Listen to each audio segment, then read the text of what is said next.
I guess this whole session, since Cody's not here, we can talk about anything you guys want to talk about, really, as far as what research we've done, and then on-farm stuff as far as row rice is concerned. So, Jason Satterfield was I got you in here, so that'll help out a lot. Jason Satterfield was a student with us, and he's actually now with Horizon Ag. And so he started his PhD research on looking at row rice and really building the same system with the same approach that we did with alternate wetting and drying. And so I'm going to show you some research today that we've got through this last year, and really, you know, what we've started looking at and really establishing the best management practices, you know, anywhere from a nitrogen use standpoint all the way to how far we can drive this rice down, how dry we can get the soil profile. So I guess we'll start out, since we're waiting on an adapter for the computer. Any I guess out of the gate questions? No? Okay. Well, we've actually, so I talked at the Louisiana row rice meeting a few weeks ago, and I guess on farm, what we've seen, there's Jason right there. Jason, you on? This is Jason Satterfield. This is his research we're going to be presenting today. But as far as Louisiana was concerned, those guys were really impressed with some of the on-farm, you know, looking at it small scale, you know, a few 40s here and there, and really had some good feedback. And so it really, for us, it kind of, you know, it made us want to pursue this avenue of rice irrigation even more. So we've seen a lot of good things with it. I'm going to show you some economic data today that we've done as far as some comparing, you know, conventional rice with hybrid rice versus, you know, what it looks like as far as row rice versus a continuous flood, and then also some AWD stuff in there. Anybody doing row rice right now? So what have you guys seen as far as yield differences in a continuous flooded environment versus a row rice environment? Depends on the field, but sometimes it's the best. Okay. Are you guys keeping the water, keeping the boards in, keeping water on the bottom side of the field, or letting it run out? Most of them. Okay. So that's been a big question too that we've had. Do we keep the boards in, or do we let them let the water flow out? And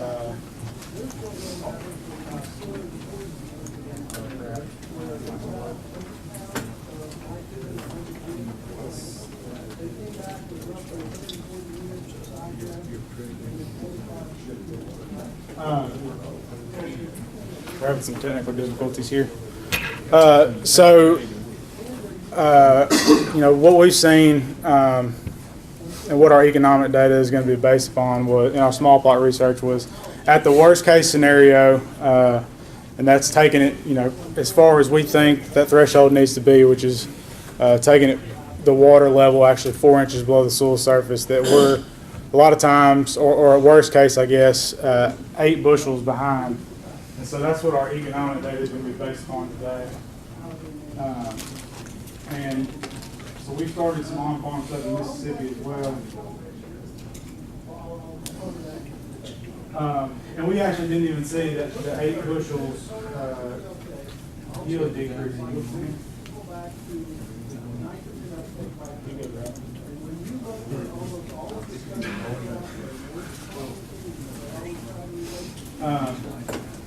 So,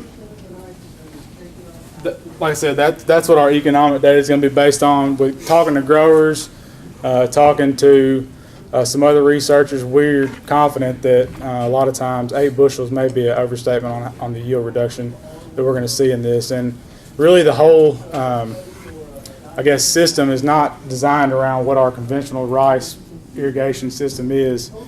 We're taking a different approach at it and designing the system around what our growers can do, their management practices and really changing the entire, management approach as far as rice production goes. So the guys that are letting the water out,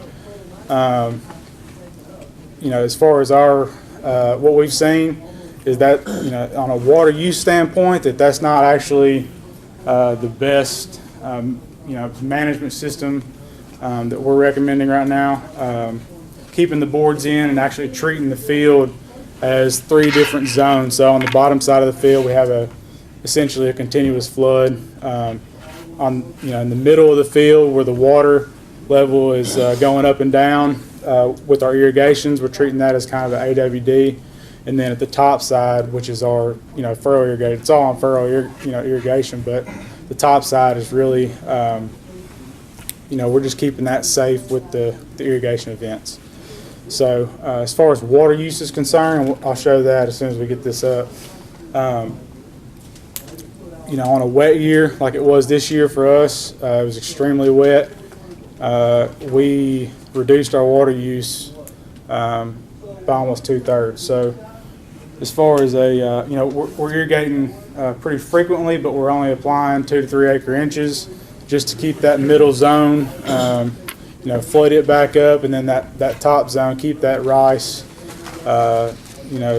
keep it, irrigated adequately, and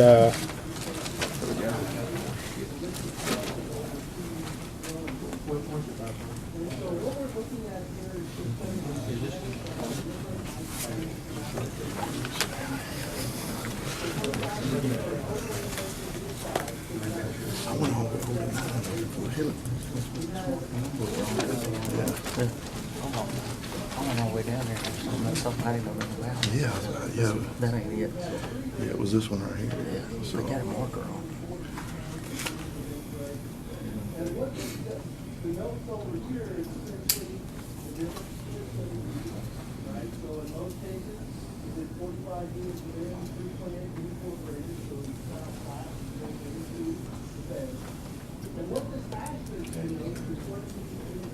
So and this goes for any system as far as our alternate wetting and drying and our row rice system.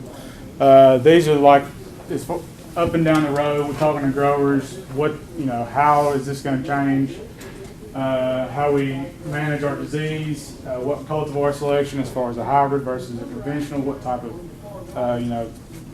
blast resistant genes we're using in our field? How does that affect our economics as far as applying a fungicide?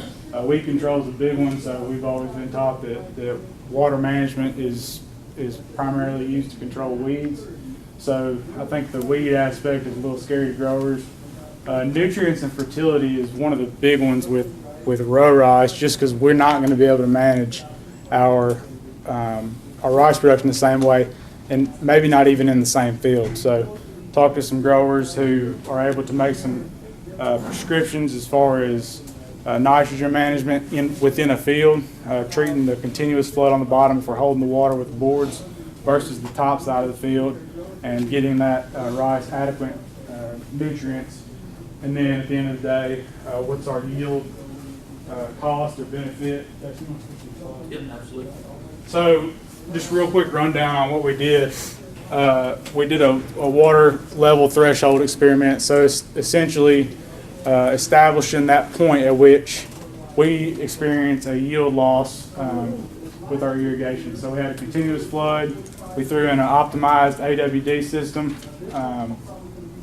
So we can compare that to the continuous flood and also how that compares to our row rice. So we established 4 different thresholds, and we're using a infill water pipe. Jason, can you hit the next slide? So this pipe is actually in the field. It's really simple to make. It's a 6-inch piece of PVC pipe. We've actually moved to a 4-inch PVC pipe now. It's a little cheaper, and we have holes drilled in the side. Take a post hole digger and we dig a hole, anywhere for ours are 16 inches deep because that's our lowest threshold. And then we drop this pipe in the field, and you can actually see the water level within the field. And so I'll preface this entire talk by saying this is some really heavy dirt. It's not, we're able to hold water well, we're able to see water throughout the soil profile, and it's not as rapid of an increase or a decrease as some of our other soil types. So we're able to monitor the water level within the field, and so with that, we irrigated at 4 inches below, 8 inches below, 12 inches below, and 16 inches below. So that's 16 inches below. We're actually letting that water level go down, a foot and a half below the soil surface almost before we irrigate again. And we used, what, 2 acre inches on that treatment this year. It got watered, once. So really driving it down low, see how far we can get it. Obviously, that's not our recommendation. But we really, in order to design the system, we have to know at what point do we experience a yield loss. We threw in RECs, which is one of our Mississippi conventional varieties. We've got XL753 as a rice tech hybrid, and then Clearfield 151. And this is just, these irrigation treatments are all separated so we can actually compare within the field. It's replicated. We also looked at 2 different herbicide programs. So we looked at a conventional herbicide program, and I'm not going to name all of them, but also a Clearfield herbicide program. How does that compare in a continuously flooded environment versus a row rice environment? So we're going to talk about a little of that. Weed control, really cut and dry. We didn't see any difference in weed control comparing a continuous flood to a row rice environment, and I think a lot of it has to do with our herbicide technology and the way we're able to manage barnyard grass. So these plots were overseeded with barnyard grass. And so really what it boils down to, and we saw this same sort of trend in the alternate wetting and drying, was that we can, as long as we make timely applications of our herbicide, stay on top of it, start clean, stay clean, then we're able to minimize the yield loss as far as weed pressure is concerned. So this is really promising for us. Again, we'll look at it in the next couple of years. This is all 1 year's worth of data. What we did find is that with using the Clearfield system as far as barnyard grass control alone, we were able to control barnyard grass very well, even in the row rice environment. So just a depiction of what we look like this year versus last year. So the dotted line was 2015. We didn't hardly get any rain at all. And as an irrigation researcher, this is what we hope for. So we can really drive that system down and experience a yield loss. But this is what it looked like in 2016, I'm sorry. With the solid line. So we got a lot of rain, and another aspect of irrigation research is also good because we can actually see what the potential savings are on a really wet year versus a dry year where we're really trying to drive it down. So again, just another quick snippet on another, experiment that was within this. So we looked at our nitrogen management. We went from all the way from 100% pre-flood, putting all of our nitrogen out front. Did a 50-50 split, 50% pre-flood, 50% mid-season, 75-25, and then 2 spoon feeding applications. So we did 50, 25, 25, and then a 4-way split. So, and this is all the way from pre-flood to boot. So, just looking at the nitrogen test, this is pulled over nitrogen, so we didn't actually see a split out statistically, but I'm going to show you some of the results, on a nitrogen by water level basis here in a second, because we're kind of seeing some trends. But as far as yield is concerned, we're right there, with our continuous taking it 4 inches below the soil surface before we irrigate again. So this is essentially, the same sort of threshold that we look at in our AWD, but we're watering with polypipe down a row. And so on our heavy soils, we think that that's probably where we're going to end up. As far as a safety concern, that's probably where we're going to end up setting our threshold. You know, there's not much yield difference with the 8 inch below the soil surface. I think a lot of that had to do with the frequent rainfall that we had this year. But then, you know, again, if we have it at 8 inches below the soil surface and we don't catch a rain, then we're potentially, you know, going to face some yield loss. So, as a safety concern right now, you know, that's where we think our threshold will be after we look at this for a few more years. So this is what it looks like on a, you know, split out by nitrogen treatment, pulled over all water treatments. So no difference, pulled over all water treatments. But when we look at it, I know this is really busy, but real quick, just bear with me. So the blue is 100% pre-flood, 75-25, 50-50, 50-25-25, and then 4-way split. So in our continuous flood, you know, our 75-25, or, you know, some sort of spoon feed, 50-50, we're maintaining yield. With the AWD, we saw, you know, 100% pre-flood or the 75-25 did really good. But once we get, you know, into the row rice situation, our 100% pre-flood drops off. And that's kind of what we expected to see, just from the nitrogen dynamic standpoint of, you know, available nitrogen, flooding that field up. You know, especially with AWD, we have to keep that flood on for 21 days to allow our nitrogen to be taken up by the rice plant. So you're essentially treating it like a continuous flood. Well, with the row rice, we don't get that. We don't get the, you know, the nitrogen dynamics within the soil profile because of the anaerobic environment that our flood induces. So with that, you know, we really, right now it's looking like we're going to have to spread that out over time, supplement that rice plant throughout the season, and, you know, also in sync with our irrigation. So, you know, we really want to get that, get the nitrogen down to the soil profile and have the plant take it up as fast as possible before we lose nitrogen via denitrification or, you know, ammonia volatilization. So, you know, 1 year's worth of data. This looks really promising. This is dry weight, so we took samples at all these plots and looked at it as far as a dry weight is concerned. As far as grain yield is concerned, our hybrids outperformed Rex and 151. That was across the board; those didn't break out. So, you know, as far as the yield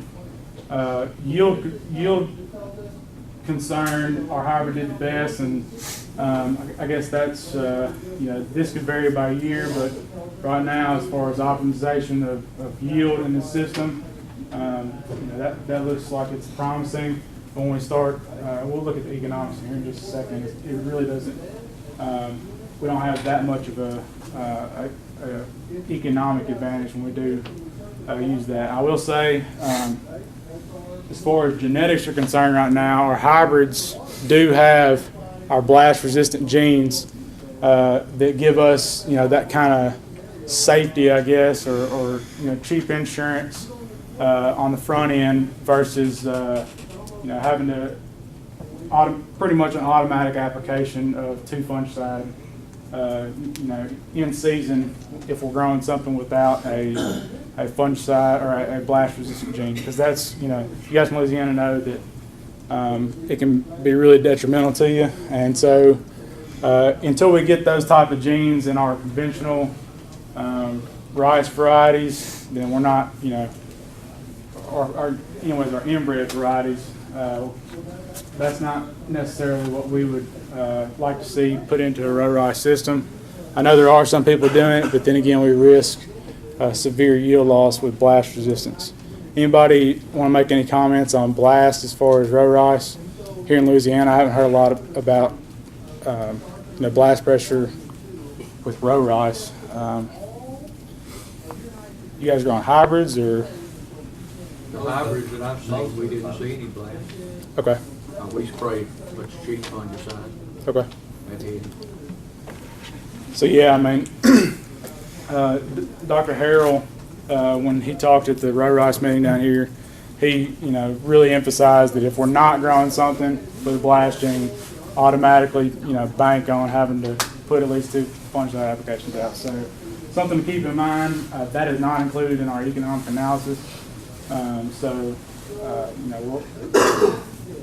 We're going to break it down in that here, coming next month.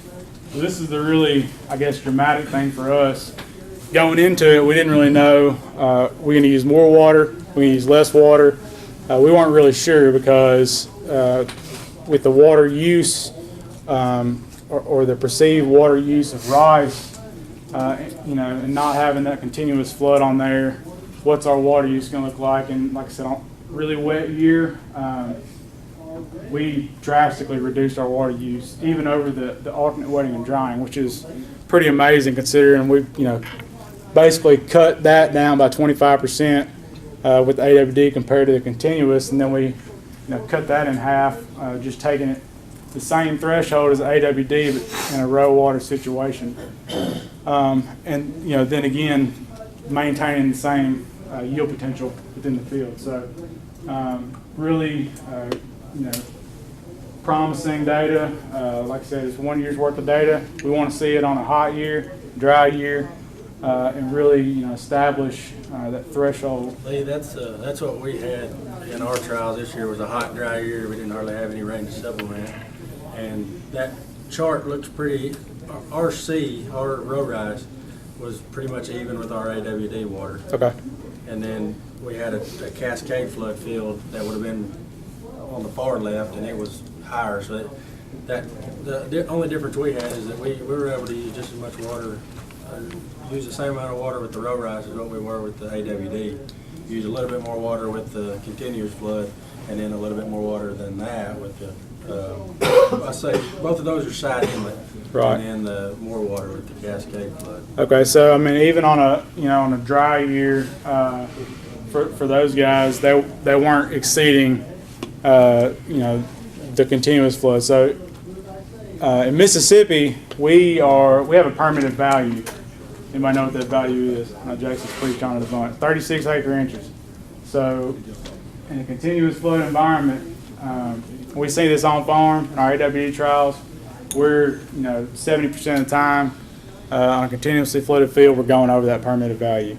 And so this just goes to show that there are other ways of irrigating rice, still maintaining yield.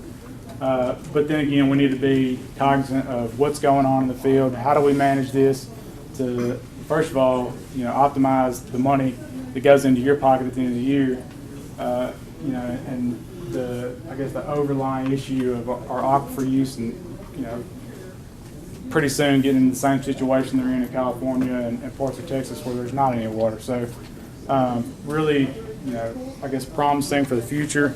And like I said, I'm glad that even in your situation, we got hot and dry and no supplemental rainfall. We're still right there with AWD as far as water use is concerned. And then water use efficiency, so it's pretty much the inverse of that graph. What we see is that our water use efficiency is around 5 bushels per acre inch of water applied in our continuous flood, which is right in line with what we've seen in the past. As we move down the spectrum, so AWD got a little better, and then when we move into row rice, the bushel or the unit of yield per unit of water applied just really doubles and goes up from there. So there's a lot of potential here as far as water use efficiency, but as a extension guy, I'm not going to go to my producers and tell them to drive it down that far, take a automatic yield cut. So right now, like I said, we're thinking the optimized row rice level is going to be somewhere in the 4 inch below the soil surface range. So like I said earlier, as far as treating it as different zones, this is kind of what we've talked about with some producers. There's a lot of, I guess, varying opinions on how this should be done as far as keeping the boards in and how to manage the water at the bottom end of the field.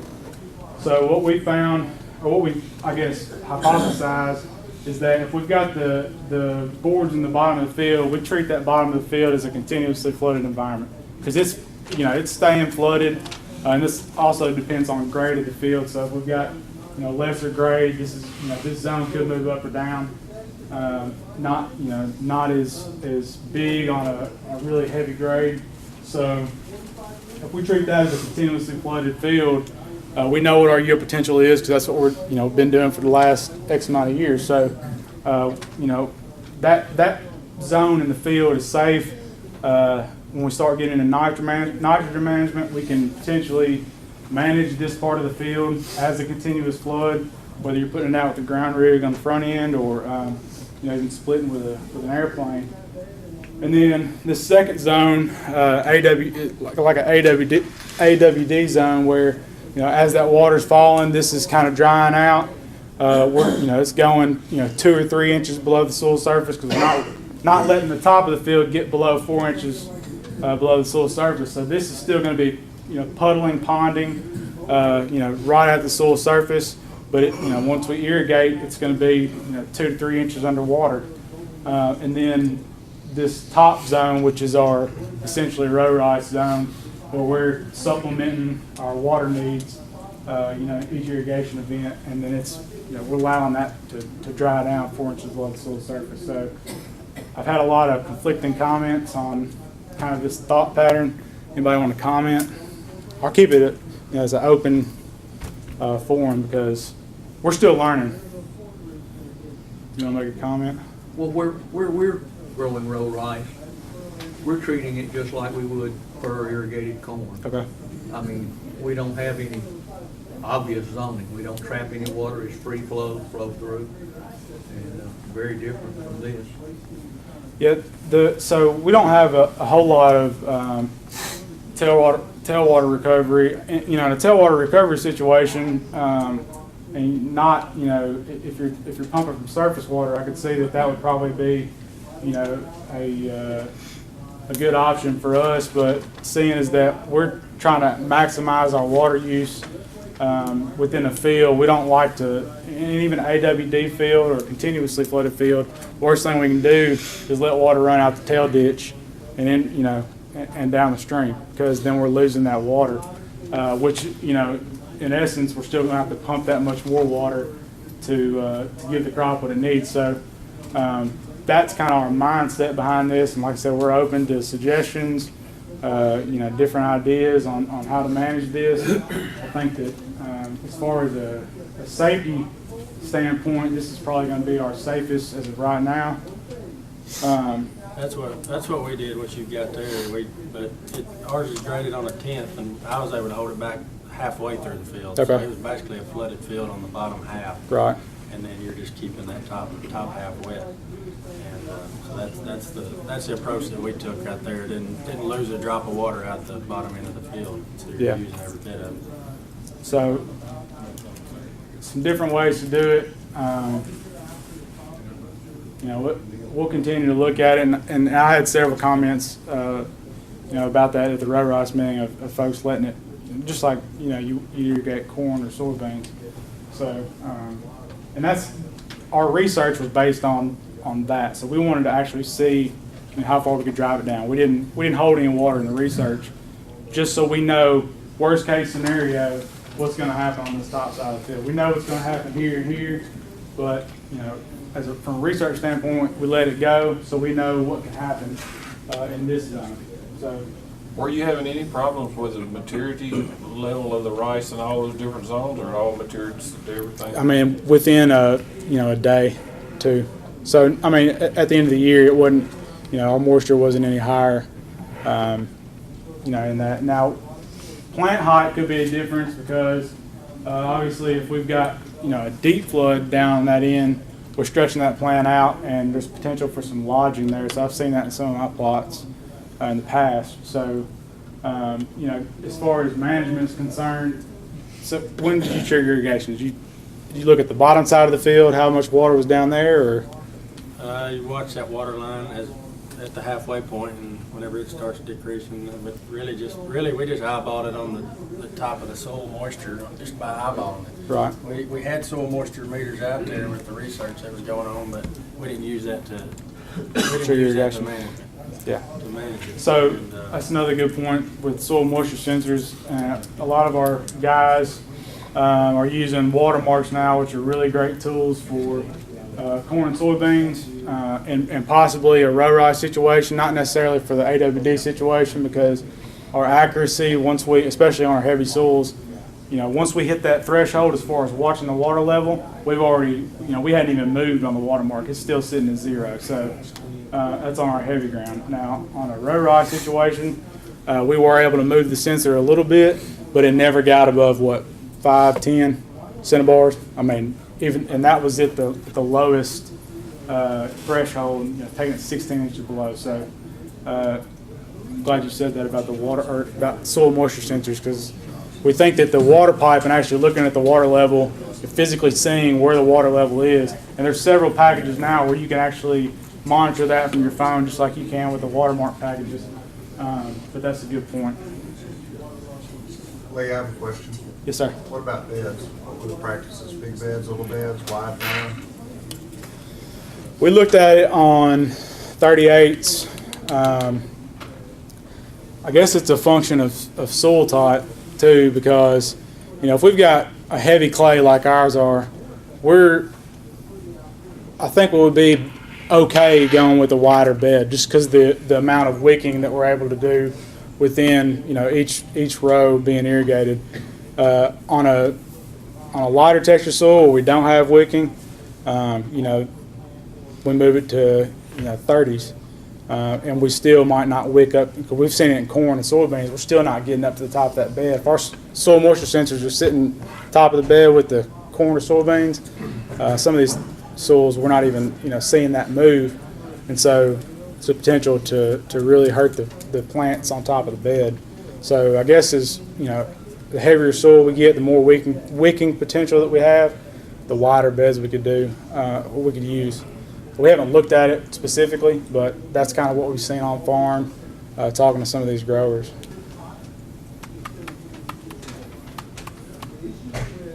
Somebody else have a comment? So moving into the economics, I'm going to show you 2 slides. This first one was based off rice, just at a set price, what it looks like as far as a continuous flood versus a furrow irrigated using a hybrid, and then a continuous flood versus a furrow using a conventional variety. And so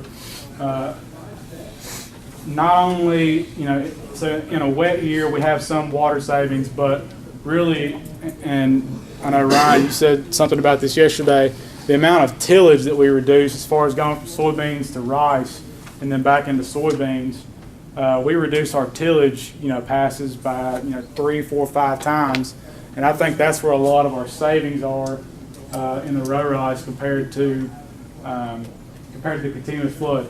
This is worst case scenario for what we've seen in the field. Worst case scenario, 8 bushel yield loss. So we're sitting at 170, with a continuous hybrid, and then we did our economic analysis based on an 8 bushel yield loss for the furrow irrigated with the same hybrid.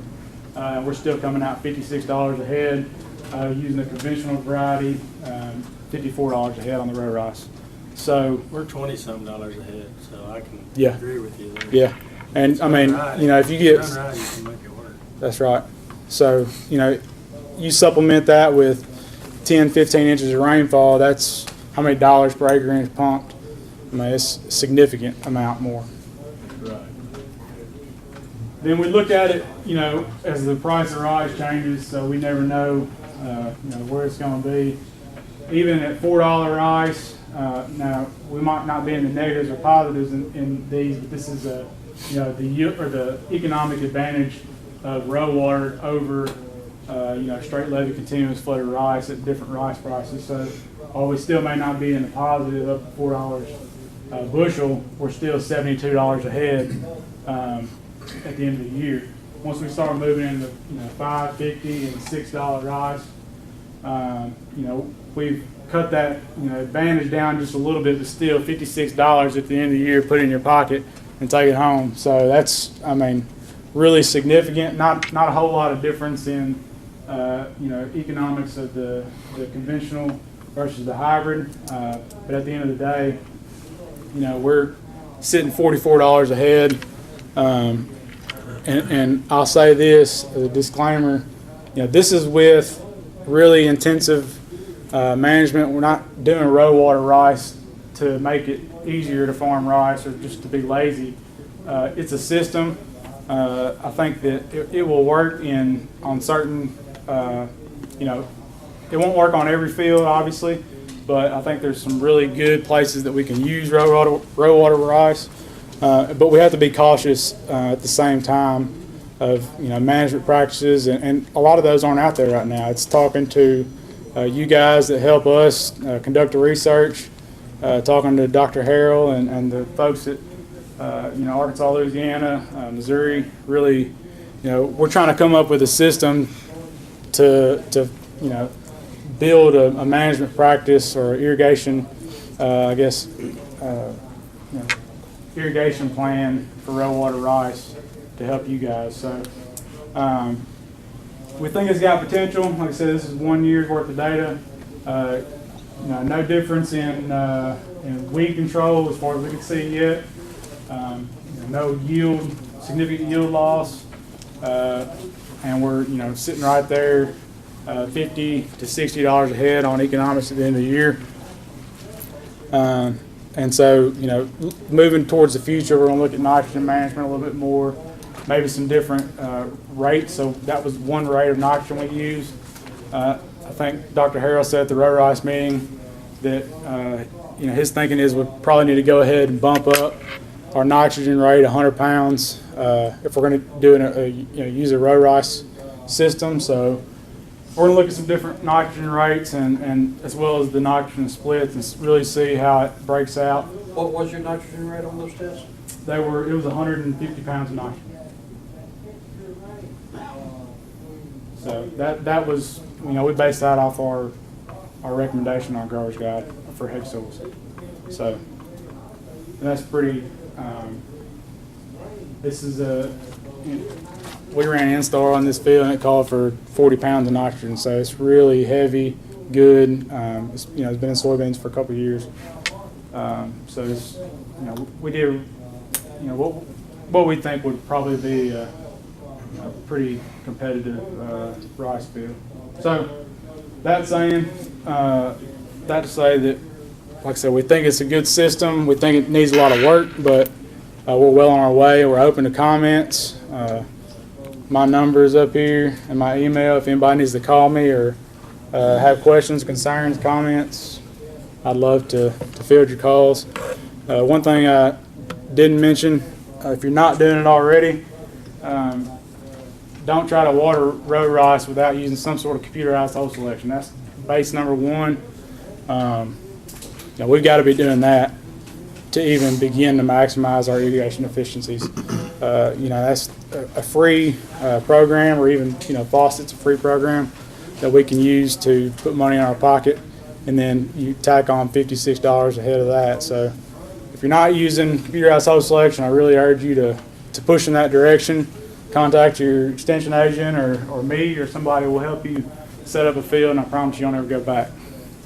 One little booger you didn't mention is the pigweed on the top end of the field. Okay. So we didn't look at pigweeds. You want to comment? You control the barnyard grass the same way as a flooded field, same program there, but we got to figure out something different for the top end on the pigweeds. We used 2 ounces of sharpen pre-emerge, and then we got a 5-inch rain, and I feel like I washed most of it away. We need another plan. We need that. We need to have something else, a few other things in our pocket to control them on the top end, because we had a few escape out of that sharpen on that top end where you can't flood them out. You can always find control, but you don't. Dr. Harkey, you want to comment on that? No, that's it. Hopefully we'll have something like buoyant.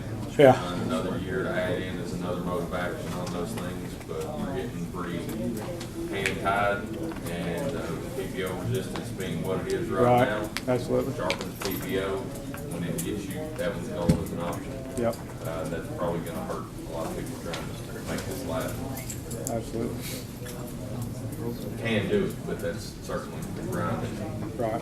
people can get away from it. Yeah. Different animals.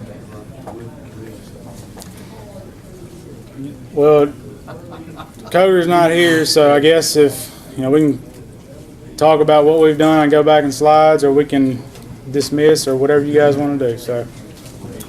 Yes, sir. We don't have enough.